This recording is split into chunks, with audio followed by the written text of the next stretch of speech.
Am I good enough? Does my voice matter? Do I look fat? Am I going fast enough? Will I ever be successful?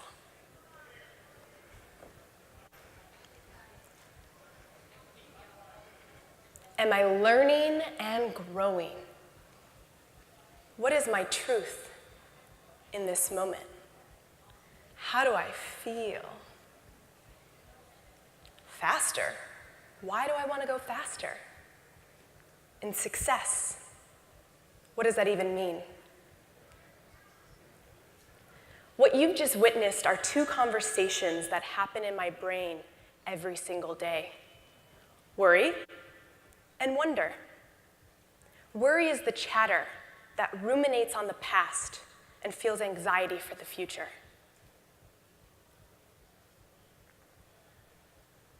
Worry is why I have a head cold right now, because she was so frightened for me to get on this stage. Worry says, you're not ready yet. Your story doesn't matter. And for years, worry prevented me from getting here right now and sharing this message with you. That's what worry does. She stunts our progress. She tells us we can't, we're not ready. And she puts our dreams at bay. But thankfully, there's wonder. And wonder, she's got our back.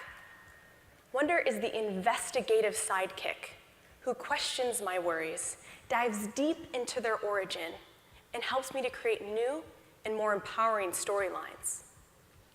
Wonder is the muse that encourages me to follow my curiosity. She says, give it a try.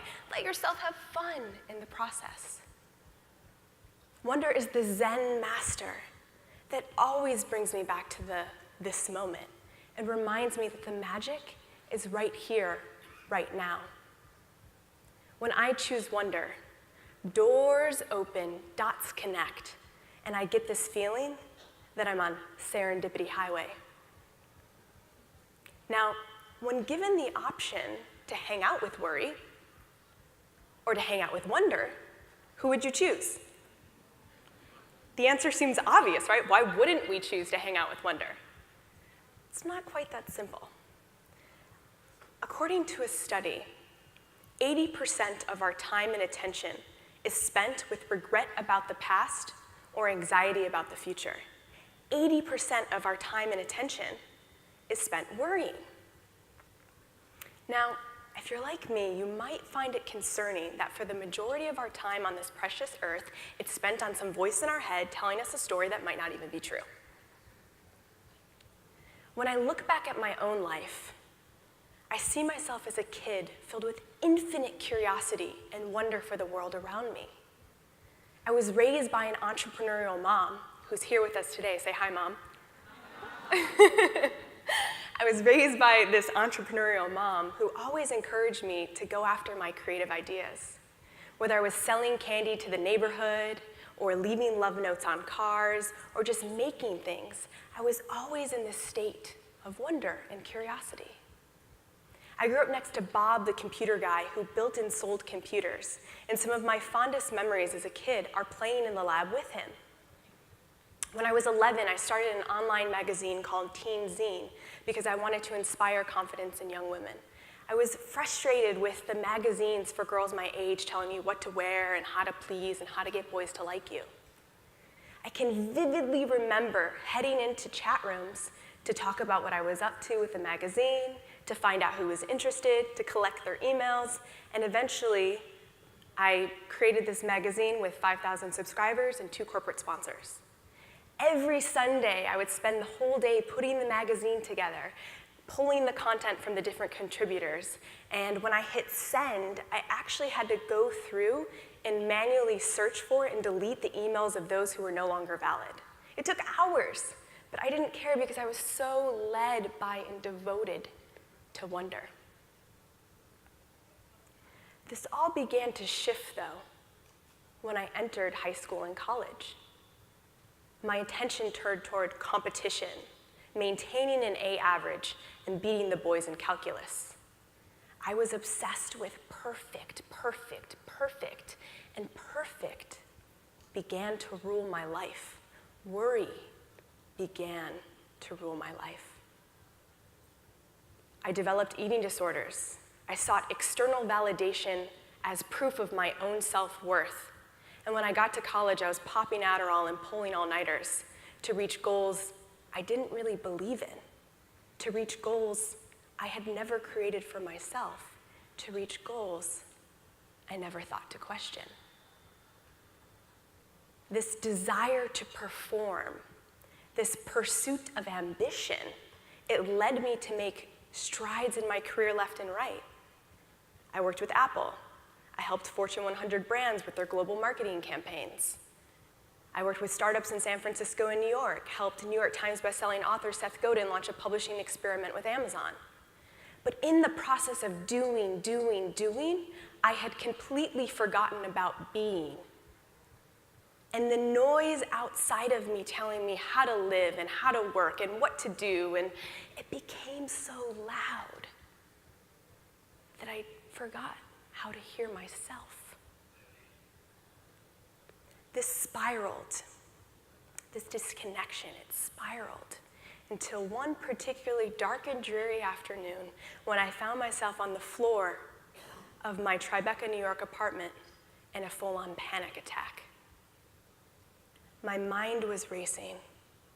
I was crying hysterically, and I felt like I couldn't breathe. I actually thought I might die in that moment.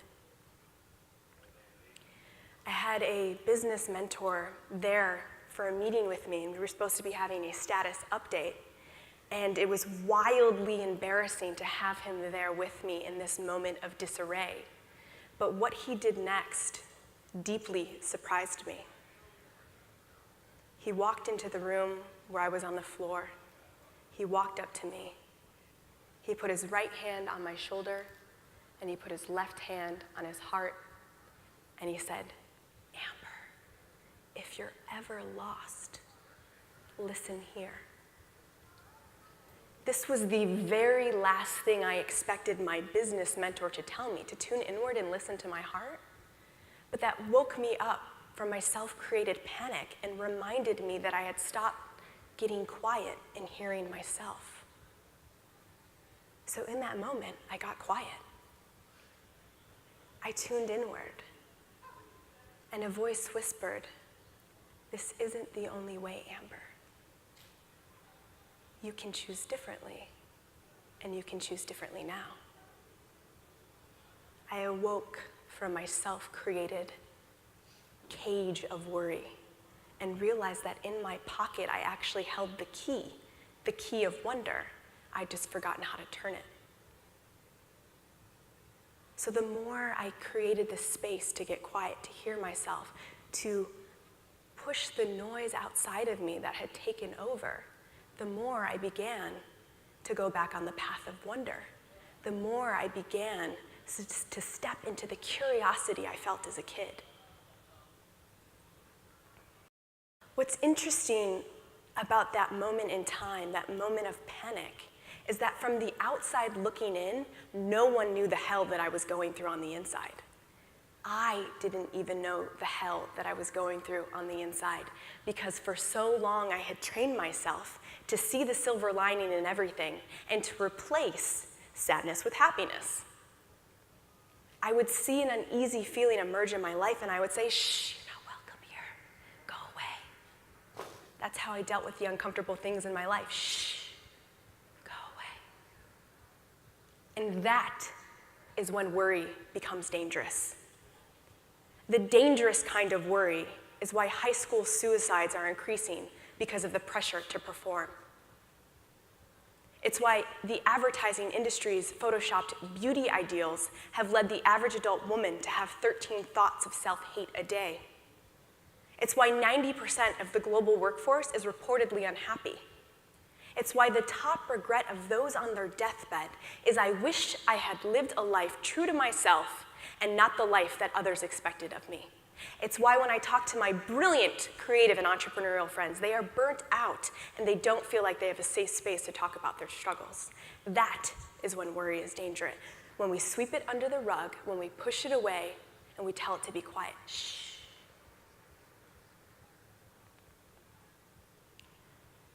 I do have some good news, though. The good news is that when we use wonder to inquire into our worries, and when we look at the world through a lens of wonder, we can actually rewire our brain and change the reality that we live in. It's called neuroplasticity, and it refers to the science that our brains can actually change when we train them to do so. Think of it like training for a marathon, and that marathon is your most wondrous life. Every time you choose wonder instead of worry, you strengthen that muscle, you strengthen that pathway in your brain, and you begin to create new possibilities. It's a skill that invites daily practice. I was recently interviewed, and I had this woman ask me, "So Amber," she said, "even after experiencing success in your career, how do you silence the voice of self-doubt?" Silence the voice of self-doubt, I thought? She's here every single day. Whether I'm preparing to get on stage, whether I'm preparing for an art reveal or an amazing opportunity emerges, worry can consume me if I'm not paying attention. The trick is to catch it real time.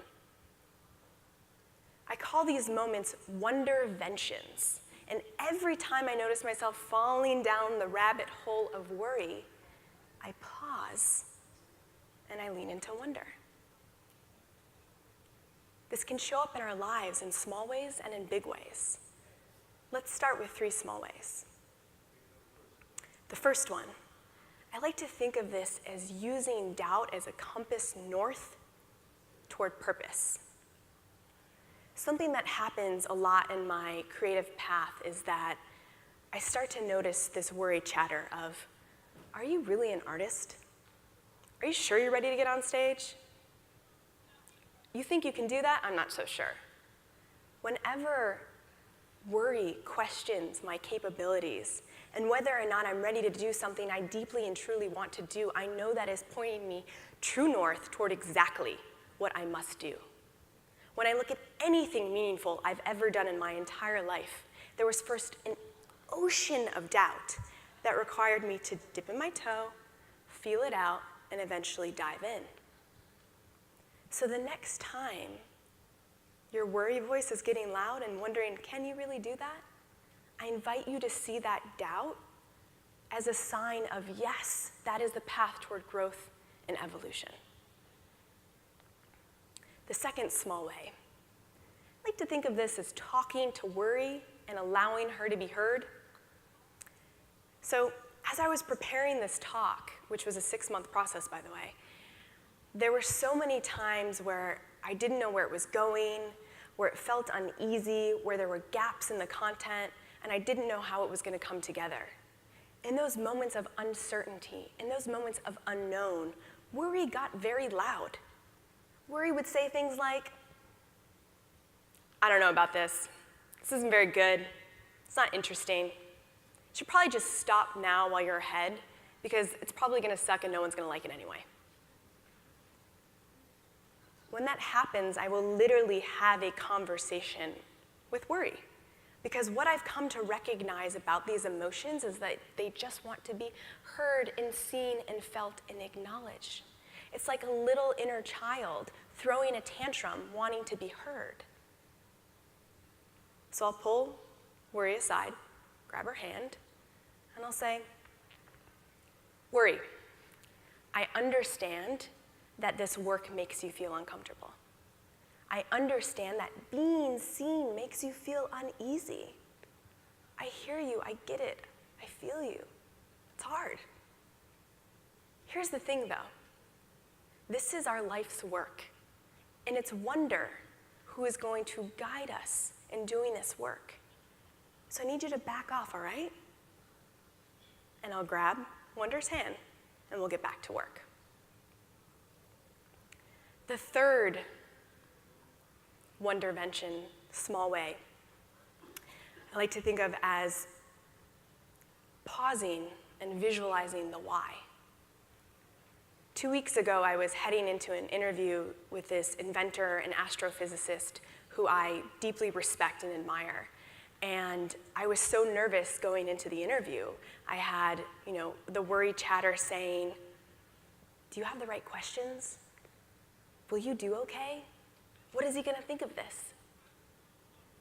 And I realized in that me conversation, I actually had lost sight of why I was even heading into that conversation. So in those moments, I will close my eyes, take a deep breath, and take as many deep breaths until my mind is slow and still. And from that place of stillness, I will remember why. So in the instance of this interview, I had the opportunity to walk in there and ask a series of questions that will unearth his wisdom such that I can package it and share it with the world. What an honor. And once I was in touch with that why, I got back into my purpose and worry dissolved. Just this morning, I couldn't hear out of my right ear until this morning. And just this morning, I was wondering, oh no, what if I have to blow my nose on stage? And what if I forget my lines in the head cold? And I had, again, that me worry chatter. And when I closed my eyes and I realized that I had the opportunity to share a message with all of you at this amazing conference, gratitude stood up and wonder took us forward. So when you're losing sight of the why, get still and tune back into that. Then there are the big ways that worry can show up in our lives. And in these big ways, they can create stories and narratives that literally take our life in a certain direction. I want to talk about two big ways that worry has taken me from breakdown to breakthrough and breakdown and breakthrough and back again, because maybe you can relate. The first one, am I blank enough? Am I good enough, strong enough, thin enough, tall enough, creative enough? Am I enough? Have you ever asked yourself this question before? Have you? Me too, big time. One of the first people I ever deeply loved, I didn't think I deserved to be with him. I worried I wasn't thin enough or cool enough or easygoing enough. And so I held back, and I never shared with him all of my hopes and dreams and fears. I worried that if he knew about what was rumbling inside of me, and if he knew about the world I imagined, it would be too much, or I would be over-emotional. So I held back, and I never shared with him my true self. If you can guess where the story is going, that relationship didn't work out. And it was so painful when we broke up that to this day I can still feel a sharp pain in my heart. It's not because he rejected me, though. It's because in pursuit of seeking his approval, in pursuit of putting my self-worth in the hands of someone else, I had completely and utterly rejected myself. That worrier part of me still shows up. It wants you to like this talk. It hopes this message will resonate. It's a little terrified that talking about love and wonder and worry at a technology conference may not be well received. The difference is, I've stopped asking, will you approve of me? And do you like this? And I've learned to ask, is this reflective of my truth? And can I still love myself, no matter the response? And that's what wonder does. Wonder sees the inner worrier inside of us that so wants to be liked and realize that love comes from here first. The second big worry I want to dive into with you guys. Does my voice matter? Have you asked this one before? Me too. So, I once had someone who I just deeply respected and admire tell me, no one really cares about your story, Amber. No one really cares about your story. This person is a world-renowned artist, speaker, and writer. And seeing that I was an aspiring world-renowned artist, speaker, and writer, to me that was the worst thing he could have ever possibly said to me. But that's not the worst part. The worst part is that I believed him. My ego was so bruised from our interaction that I never thought to ask him what he meant when he said that. And I'm sure he had a gem of wisdom to share. But worry took over and freaked out. And instead I took those words, your story doesn't matter, and I allowed them to rumble through my being as truth. And from that day forward, I created and I reinforced a very dangerous and a very damaging story. My story doesn't matter. My voice doesn't matter. My ideas don't matter. Do I matter? This played out to the point that I began editing myself, I'm a writer, out of my stories because I thought that if I shared too much about myself, no one would care. In that self-editing process, I couldn't say yes to speaking engagements because I couldn't create anything that I could put my whole heart behind. When the opportunity to write a book emerged, I stumbled. Your story doesn't matter, Worry said. Go find other stories to tell. It was only a few years ago when the pain of going forward felt greater than going through change that I actually became aware of how that story was holding its grip on me. Wonder kept showing up and giving me little clues of where I was most called. Wonder took me into art galleries and creative studios where these ideas that were lying dormant inside of me began to come back to the surface. Wonder led me around New York City to ask strangers about their hopes, their dreams, their fears, and the world they wanted to live in, which later became a global art project.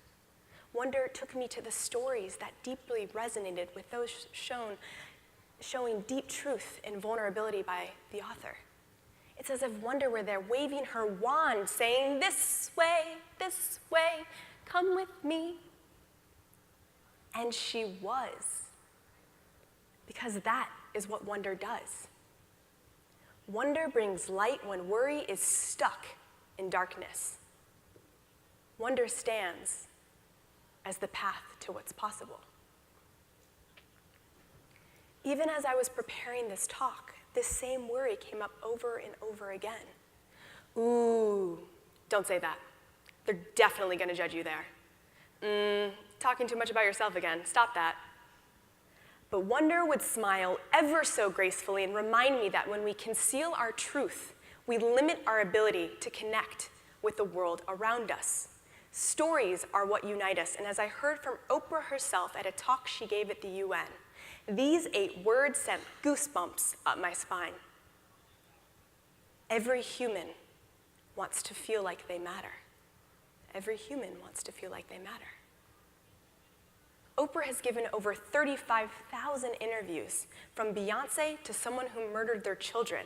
And after every single interview, Oprah was asked, was that okay? Beyonce would ask, was that okay? Someone who murdered their children would ask, was that okay? I will likely walk off stage and go ask my mom, was that okay? The point is, we all want to be seen and heard and felt and acknowledged. And one of the most powerful ways to guide people to see and to feel themselves is through vulnerable storytelling, through pulling out the bits within us that feel terrifying to express and allowing those to be seen by the world. That's why I want you to know that you matter, your voice matters, your ideas matter, your story matters. The truth within you that sometimes feels fucking terrifying to express really fucking matters. And it is Wonder who will guide you to exploring and revealing that part within you. I want to close today with a picture of a piece of pottery that I like to think of as the Wonder Bowl. It's inspired by the Japanese art of kintsugi, which takes shattered pottery and pieces it back together with gold lacquer. The process doesn't hide the fact that the pottery has shattered. It celebrates those imperfections as making the piece of art even more unique. When I look at that bowl, I see a metaphor for worry and wonder. Worry are the cracks the imperfections, the flaws, that if not handled with love and care and empathy and compassion and wonder, will cause the bowl to fall apart. But with wonder, with that wand, with that gold lacquer, it celebrates all of who we are and creates this unique piece of art that never would have before existed. That piece of art is our lives. And I have a wonder bowl, and you have a wonder bowl, and you have a wonder bowl, and you have a wonder bowl, and you have a wonder bowl. And wonder will guide us to bringing forth that unique expression and sharing it with the world. So, as this event comes to a close, as you head to a dinner, as you go about your day-to-day, I invite you to notice how worry shows up in your life. I invite you, when you're falling down the trap of worry, to see the possibility of wonder and to lean in. Because in every moment we have a choice. We can choose worry, or we can choose wonder. Which will you choose? Thank you.